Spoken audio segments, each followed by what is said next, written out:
Good morning. I'm Marty Sawyer, and I'm the sheriff in Aiken County. Thank you for being here today, especially the citizens of Aiken that's come in. Thank you for being here. And I'm here to provide an update on the investigation that we've been investigating the death of 4-year-old Javeayah Harris. These updates never get easier to share. This past week has been heart-wrenching for everyone, but we've seen an outpouring of support in Aiken County and a massive joint law enforcement effort to search for and now to seek justice for Javeayah Harris. Personally, there's some very harsh words that I would like to use about Johmarea and Michilae and their actions. But I will not do that. And I will not do that to protect and maintain the integrity of this case. But I will tell you this. I will not refer to them as mom and dad or mother or father. They don't deserve that title. I stand before you saying this is one of the most difficult, deeply disturbing, and emotionally taxing investigations this office has ever worked, and it's weighed heavily on the sheriff's office, all these other law enforcement agencies, all these people behind me that's worked tirelessly to bring this to an end, and it's weighed heavily on our community. I am truly sickened to share what this investigation has uncovered. From the moment Javeayah was reported missing, the sheriff's office, as well as our law enforcement partners and first responders, we responded with urgency, determination, and compassion. What started as an exhaustive and complex search quickly grew to something that I would have never imagined. Now understand, I cannot discuss all the details.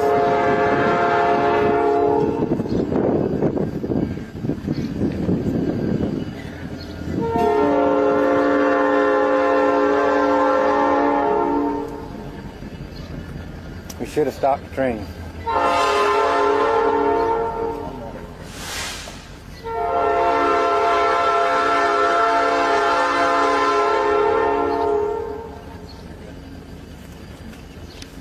Understand that I cannot discuss all the specific details in this case. But at this time, I can share that a few human remains were recovered in an area known as Cedar Creek Reservoir, also known as Stumpy Pond in Fairfield County. These remains were immediately sent to the State Law Enforcement Division, and through analysis, the DNA of the remains are consistent with being the biological offspring of Johmarea and Michilae.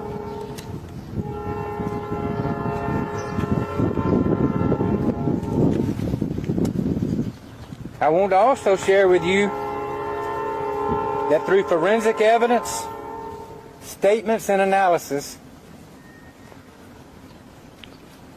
extensive and deliberate efforts were made to destroy and conceal evidence following Javeayah's death. Our information reveals the use of corrosive chemicals and other tools that were used to accelerate the destruction of her little body.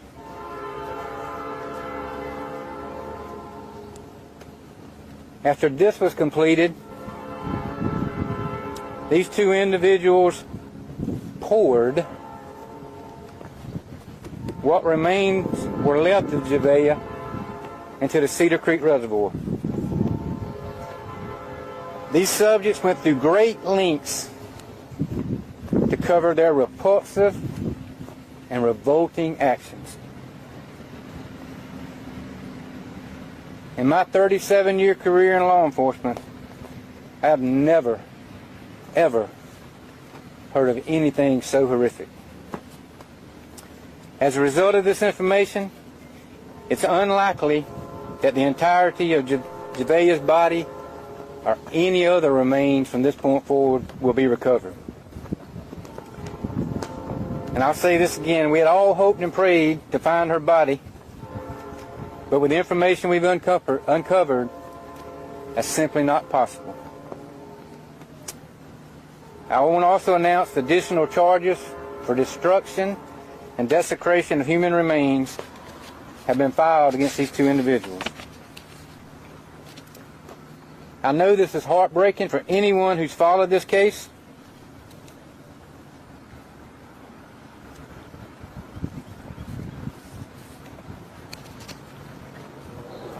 It's heartbreaking for our office. For all the law enforcement across the state that's worked on this case, countless hours to find every piece of evidence with the hope of bringing Javeayah home. It's heartbreaking to our community. Our commitment has been to pursue the truth regardless of how difficult it may be. While no announcement can lessen the profound loss in this case, our commitment remains unchanged. Today is not only about the evidence recovered, it's about a child whose life was taken far too soon. While today marks a painful chapter in this case, it does not end our work.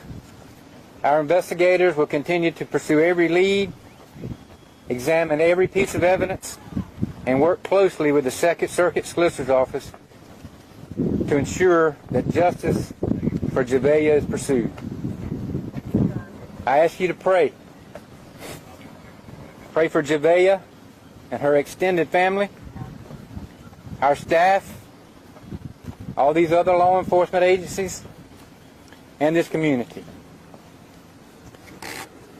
Again, I want to thank all these law enforcement partners, local, state, federal, other first responders who assisted in this case. But from the time I announced at my last press conference that the investigation had taken us outside of Aiken County, I specifically want to thank the State Law Enforcement Division, South Carolina DNR, and Sheriff Will Montgomery and the Fairfield County Sheriff's Office. These DNR divers spent hours and hours and hours searching. Finally, I want to again thank our community. Throughout this investigation, you demonstrated encouragement, patience, and prayers. We recognize the emotional impact this case has had on so many, and we thank you for standing with us. Together, this community has shown that even in the face of tragedy, compassion, unity, and service remain stronger than the darkness we've encountered. I'm going to take a few questions, but if it didn't come from this press release, you're probably not going to get much more. Sheriff, how this investigation has unfolded and these additional charges on the parents, at some point, do you have plans to push for the death penalty? At this point in time, with what they're charged with, that would be a question for the solicitor's office later down the line. I don't want to speak for them. And what have you guys learned from relatives or other close family about when Javeayah was last seen alive, and whether or not anyone of the close family members had raised any concerns about not seeing her for an extended period of time? I'm just going to say the same thing I said at the last press conference. We believe that she had been dead for about a month before the 911 call. Has there been any evidence that you guys have found in the last few days, or when it comes to the child abuse standpoint towards Javeayah, that was it one specific incident that potentially killed her, or was it ongoing? I can't speak on that. I know the answer. I'm just not going to give that. You all have on the pink signs and the pink ribbons. Can you elaborate on what that means? You mentioned seeing the community here put together this video tonight. What does this movement mean to you? Well, everybody's put on Facebook to wear pink. The pink's her favorite color. We just thought it would be, we care about her like everybody else does. We have people that'll be at the vigil tonight. This case is pretrial. Javeayah Harris and Michilae have been charged, not convicted. Every reference to their conduct in this script uses charge-accurate language. Alleged, accused, according to warrants, authorities say. Even where the sheriff's own language was more definitive. Do not let VO delivery imply proven guilt beyond what a charge or a direct quote supports. The one on-camera line from Sheriff Sawyer refusing to call them mom and dad is his statement, not ours, and should be framed that way on screen, lower third. Sheriff Marty Sawyer, July 9th press conference. There's a moment in a lot of press conferences where a sheriff reads from a page. Flat voice, practiced cadence, the kind of delivery built to survive 1,000 of these over a career. This morning in Aiken County, South Carolina, that moment never came. Sheriff Marty Sawyer stood in front of a wall of his own deputies, most of them wearing pink ribbons, and told a room full of cameras that in 37 years of law enforcement, he had never heard of anything as horrific as what his office had just confirmed about the death of 4-year-old Javeayah Harris. He said that twice. By the end of this video, you'll know exactly what was found this week in a reservoir 2 hours from where Javeayah lived, why investigators believe her body may never be fully recovered, what her parents are now charged with, and what a South Carolina courtroom is legally allowed and not allowed to do with a case like this one. This is true crime nabuma. Let's get into it. Before we go further, this episode discusses the death of a child, alleged physical abuse, and the alleged concealment and destruction of human remains. None of it is dramatized. All of it is drawn from law enforcement statements, court filings, and verified local reporting. If any part of that is too much today, this is a good moment to step away. We'll still be here when you're ready. If you've been following this case since it broke, hit subscribe now so you don't miss the September court date and whatever comes after it, because based on what the sheriff said this morning, this is not close to over. Before the warrants, before the search, before any of what we're about to walk through, there was a 4-year-old girl in Aiken, South Carolina, who by every account from people who knew her was bright, chatty, and completely herself. Neighbors and family friends have described a little girl obsessed with Minnie Mouse, who liked to be outside until it got dark, who chased chickens in the yard, who said, "Yes, ma'am," and "No, sir," to grown-ups without being asked twice. She lived with her parents near Hillsborough Street and Ridgecrest Road in Aiken. Reporting since the case broke has also referenced a newborn sibling connected to the family, though her exact status has been the subject of separate reporting and isn't part of what the sheriff addressed on July 9th. We're not going to speculate on that here. We're not going to reconstruct Javeayah's final weeks in graphic detail, and we're not going to guess at things nobody outside the investigation actually knows. What we can tell you is what was formally reported, that she was reported missing on June 30th, that investigators do not believe that report reflected when she actually died, and that everything since then has been an effort to find out what happened and hold someone accountable for it. That's the frame to hold on to as we go through the legal mechanics of this case. Somewhere underneath every charge, every statute number, every procedural detail, there's a little girl who liked Minnie Mouse. On June 30th, Javeayah's mother, Michilae, 22, reported her missing from the family's home in Aiken. What followed was one of the largest search operations Aiken County has run in recent memory. Multiple agencies, including the FBI, joined Aiken County deputies, combing through thousands of acres of land. Helicopters, drones, K-9 units, and by some counts more than 200 first responders were involved at the search's peak. All of it happening during a summer heat wave that pushed heat index readings toward triple digits, which only added urgency to an already exhausting operation. By Friday, July 3rd, the sheriff's office announced that visible ground search efforts were being scaled back. In hindsight, that's a detail that matters, because it lines up with what happened next. The following day, Saturday, July 4th, both of Javeayah's parents, Herring and her father, Javeayah Harris, 23, were arrested. Both were charged with homicide by child abuse. Herring was additionally charged with filing a false police report, tied to how she reported Javeayah missing in the first place. Court records indicate both were denied bond at hearings held July 5th. According to warrants released around that time, investigators allege the couple caused Javeayah's death by failing to seek medical treatment for injuries she'd sustained from alleged physical abuse, meaning the timeline authorities have laid out isn't a single violent moment, but weeks of an untreated injury followed by concealment.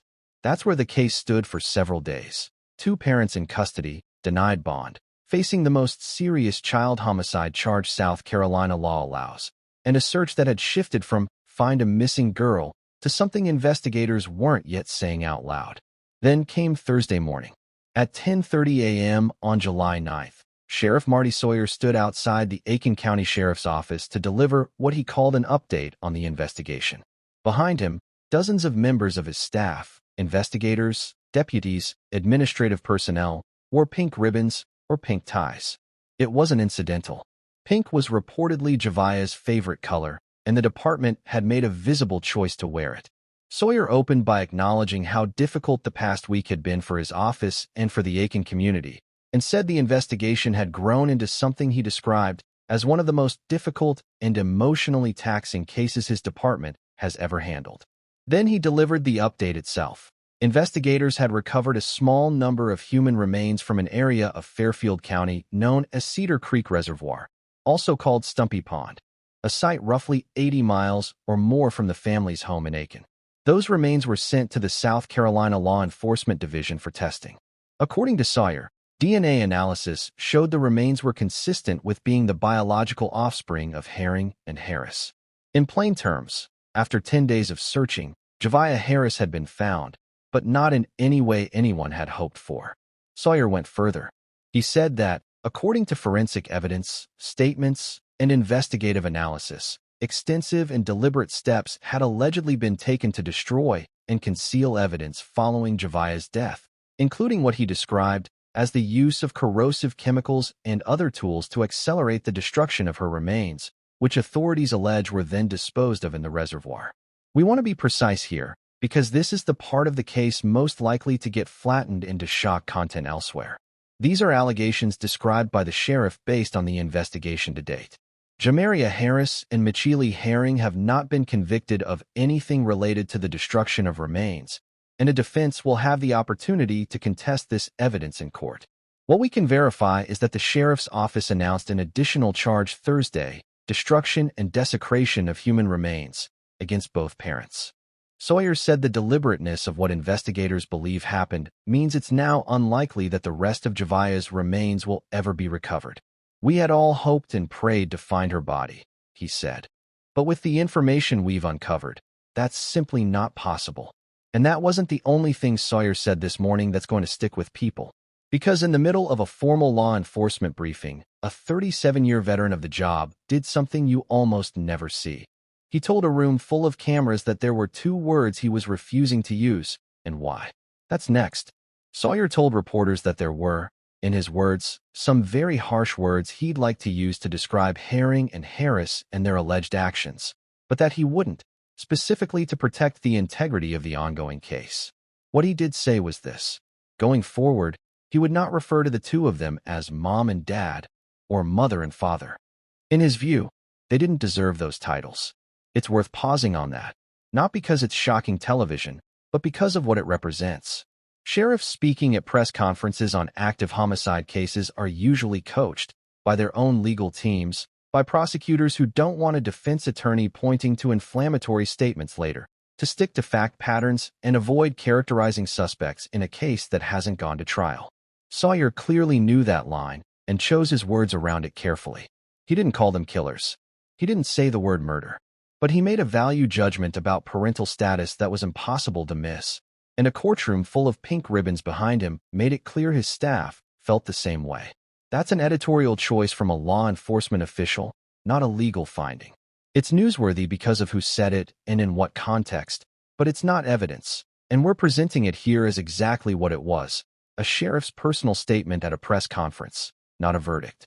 Sawyer also confirmed something investigators had said before, but reiterated Thursday, that based on the evidence gathered, Javeayah is believed to have died roughly a month before Herring's June 30th call reporting her missing. If that timeline holds up in court, it reframes the entire case. Not a sudden tragedy followed by a panic cover story, but potentially weeks of silence before any report was made at all. Here's the question worth sitting with, because it doesn't have a clean answer, and any true crime coverage that pretends it does is lying to you. If both parents were already in custody, already charged with homicide by child abuse based on the injury and neglect timeline investigators had built, why would the destruction of remains matter that much? The most direct explanation is also the coldest one. Physical evidence is much harder for a defense to challenge than a confession or a witness statement. A body can show a coroner exactly what happened, when, and how. Injuries can be dated. A timeline can be built forensically that doesn't depend on anyone's account of events. If nothing is recoverable, that entire category of evidence disappears. That's the practical read. There's also a harder one, and it's the one most coverage of cases like this skips because it isn't satisfying. Sometimes the actions people take after a child is harm say as much about how they viewed that child as the initial harm does. Deliberateness, sourcing chemicals, traveling out of county, taking the time to dispose of remains in a specific location, isn't the behavior researchers typically associate with panic. It suggests planning. We're not going to tell you that explains why this happened, because it doesn't. What research on child fatality cases involving caregivers does show is that the majority of child homicides are committed by a parent or guardian, not a stranger, which is exactly why these cases require this kind of scrutiny in the first place. It's also worth stating plainly, none of this is an excuse, and a court, not this channel, is where guilt or innocence gets decided. What isn't in dispute is the response from the Aiken community. Since the case broke, residents have shown up at the family's home on Hillsborough Street with candles, teddy bears, and Minnie Mouse toys. A vigil was held July 5th, the day after the parents were arrested. Attendees described the case as one that hit unusually close for people who'd never met Javeayah or her family. One woman who attended, a former first responder, said she had to call her own adult daughter afterward just to hear her voice. 2 more vigils were scheduled for the days following the July 9th press conference. One in Aiken, one near Union, closer to the reservoir where the search had concentrated. Let's walk through exactly what Javeayah Harris and Michilae Herring are facing, because there's a lot of confusion online about what these charges actually mean and what a conviction could carry. Homicide by child abuse. This is the primary charge against both parents. Under South Carolina law, this charge applies when a person causes the death of a child under circumstances showing extreme indifference to human life. It's a serious felony. Reporting on this case has cited a sentencing range of 20 years to life in prison for a conviction on this charge alone. Filing a false police report. This charge applies only to Herring, tied to how Javeayah's disappearance was initially reported. It's a far less severe charge on its own, but it becomes significant in context. If prosecutors can show the missing person's report was knowingly false, that supports the broader timeline investigators have laid out, that Javeayah had already been deceased for weeks by the time that report was filed. Destruction and desecration of human remains. This is the charge Sawyer announced Thursday, filed against both parents. It's a separate felony from the homicide charge, and, if a conviction is secured, could add additional prison time on top of whatever sentence results from the primary charge. How much additional time depends on how that specific charge is prosecuted and sentenced, something that will become clearer as this case moves through South Carolina's Second Judicial Circuit. What we won't do here is hand you a headline number like life plus 40 years based on stacking maximum sentences in a hypothetical, because that's not how these cases resolve in practice. And a lot of true crime content does real damage by treating a maximum theoretical sentence as a promised outcome. What we can tell you factually, both parents are currently held without bond. Both face a homicide charge carrying a potential life sentence, and both face an additional felony tied to the alleged destruction of Javeayah's remains. Their first formal court appearance is scheduled for September 18th. Based on how South Carolina circuit courts have handled comparable multi-charge homicide cases, a trial, if the case goes that far rather than resolving through a plea, would likely be well over a year out from today.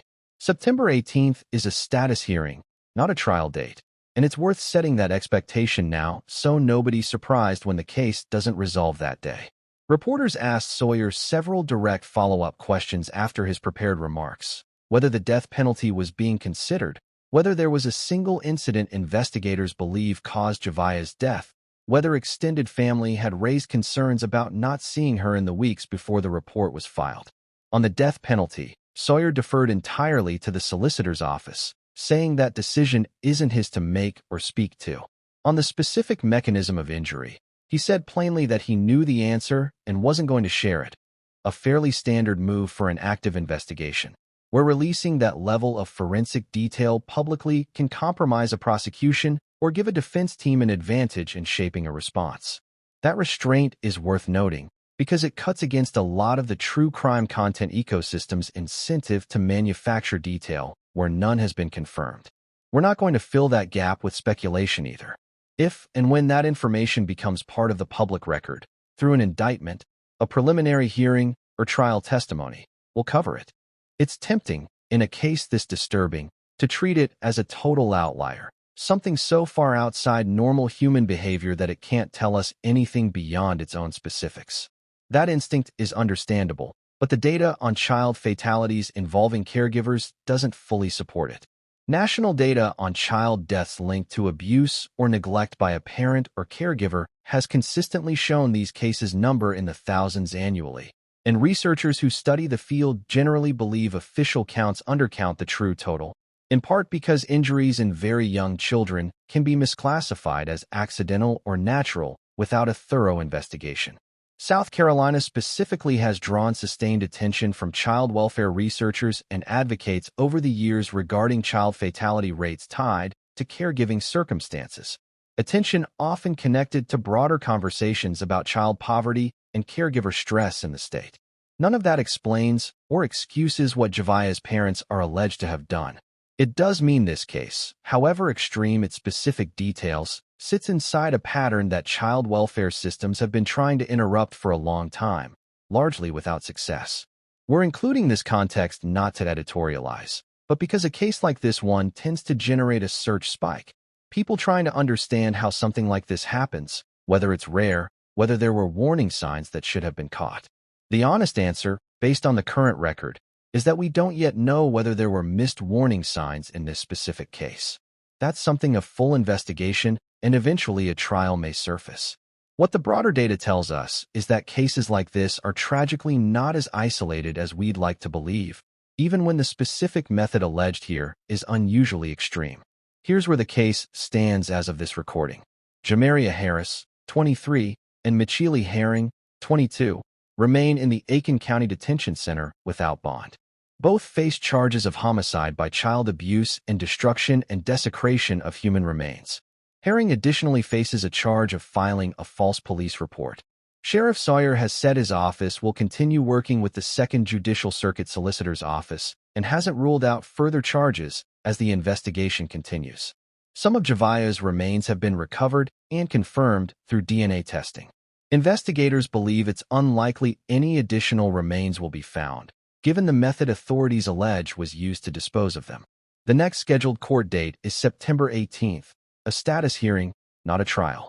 If this case proceeds to trial rather than resolving through a plea agreement, realistic timelines for a case with this many charges and this much forensic evidence typically run well over a year from arrest. The Aiken County Sheriff's Office has an online portal for anyone with video, photos, or documents related to the case to submit them directly to investigators. We'll leave a link in the description. And in Aiken, the community response hasn't slowed down. Vigils have continued. Memorials have grown around the family's former home, and residents have organized further tributes to Javeayah, including a planned children's bicycle giveaway in her honor later this month. There's a version of this story that's just a checklist of charges and statute numbers, and there's a version that's just the horror of a reservoir and a set of chemicals, and neither version, on its own, is honest about what this case actually is. What we know, based on verified reporting and law enforcement statements, is this: a 4-year-old girl who liked Minnie Mouse and chased chickens in her yard is gone. The people charged with causing and then concealing her death are presumed innocent under the law in a South Carolina courtroom. Not a press conference, not a YouTube video, not a comment section, is where that question actually gets answered.